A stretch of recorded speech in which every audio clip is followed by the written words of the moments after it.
In this video, I'll be showing you how to fix message sound notification on iPhone. It's a full guide, so if you find this video helpful, be sure to drop a like and subscribe.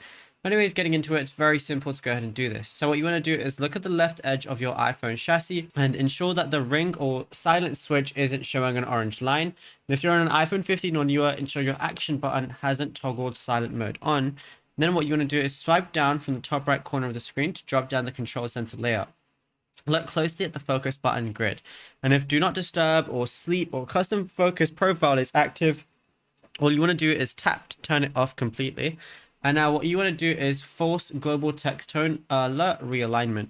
So what we're going to do is go over to our settings application, then scroll down until we find sounds and haptics, which is going to be one of the options. Scroll down to the middle section, and then what we're going to do is tap on text tone like so. And then look at your selected tone. If it's set to none, your phone is going to remain dead silent.